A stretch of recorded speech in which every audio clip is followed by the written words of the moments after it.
کہ ایک بندہ تھا وہ کفن چوری کیا کرتا تھا، وہ کفن چور تھا اور اچانک اس کی زندگی بدل گئی، کفن چور کی زندگی بدل گئی۔ تو وہ حکایت مجھے یاد آتی ہے، ایک کفن چور اچانک اس کی زندگی میں تبدیلی آ گئی۔ اور یاد رکھنا اللہ کسی کو بدلنا چاہتا ہے تو اس کو کوئی نہ کوئی ایسے راستے پہ ڈال دیتا ہے، ایسے کسی جلسے میں بھیج دیتا ہے یا کسی کی آواز سنوا دیتا ہے اور بہانہ بن جاتا ہے زندگی کو بدلنے کا۔ کفن چور اچانک بدلا، روتے دھوتے ایک بزرگ کے پاس آیا اور آنے کے بعد کہنے لگا سرکار میں بہت بڑا مجرم ہوں، میں بہت بڑا پاپی ہوں، میں بہت بڑا گنہگار ہوں۔ بزرگ نے فرمایا کیا گناہ ہے؟ کہا میں بتا نہیں سکتا۔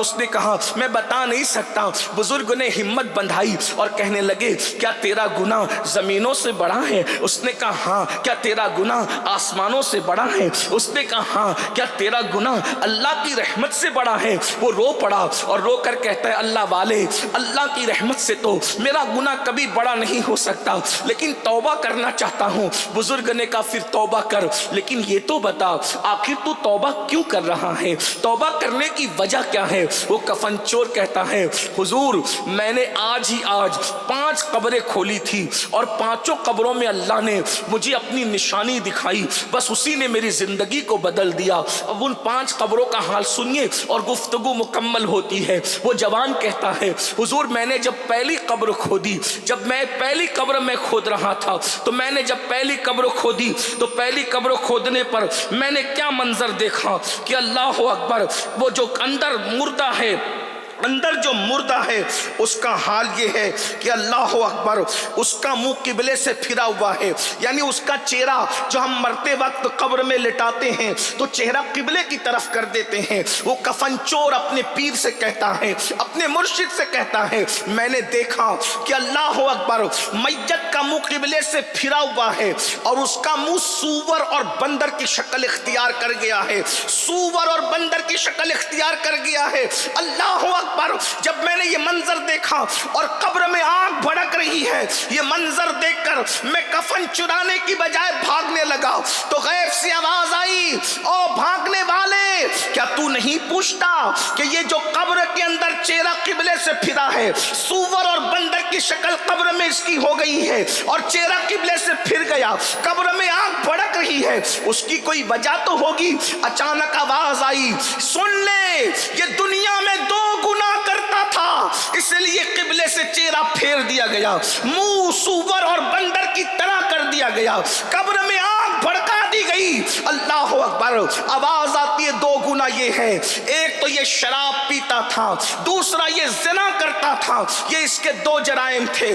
یہ سناٹا قبرستان کا تمہیں دھوکے میں نہ ڈالے، قبرستان کے سناٹے سے دھوکے میں آنے والوں اندر سکون نہیں ہے، اندر سناٹا نہیں ہے، یا تو کوئی جنت کے مزے لوٹ رہا ہے یا تو کوئی جہنم کا کتا بن رہا ہے۔ بتاؤ آپ کی کیا مرضی ہے، آپ کی کیا خواہش ہے؟ اللہ اکبر 2 گناہ، ایک تو نشہ کرتا تھا، ایک تو زنا کرتا تھا، یہ 2 گناہ اس میں موجود ہیں۔ اللہ اکبر چہرہ قبلے سے پھر گیا، منہ سور اور بندر کی طرح ہو گیا۔ میرے بھائیوں بتاؤ تو صحیح، اگر چہرے پہ معمولی سی پھنسی آ جائے تو لوگ بے چین اور بے قرار ہو جاتے ہیں، لوگ مضطرب ہو جاتے ہیں، لوگ تڑپ جاتے ہیں۔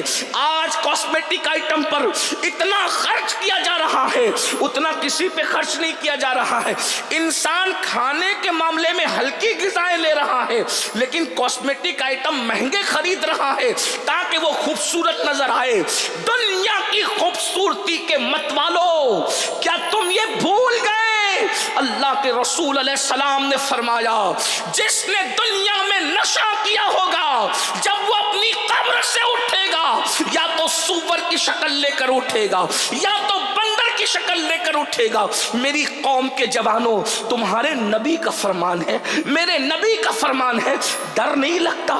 آج میری قوم کے ننھے ننھے بچے، چھوٹی چھوٹی عمر کے بچے، 16 17 سال کے بچے نشے کی طرف جا رہے ہیں۔ کوئی ایم ڈی کا نشہ، کوئی شراب کا نشہ، طرح طرح کے نشے نکل گئے، کوئی دواؤں سے نشہ کر رہا ہے۔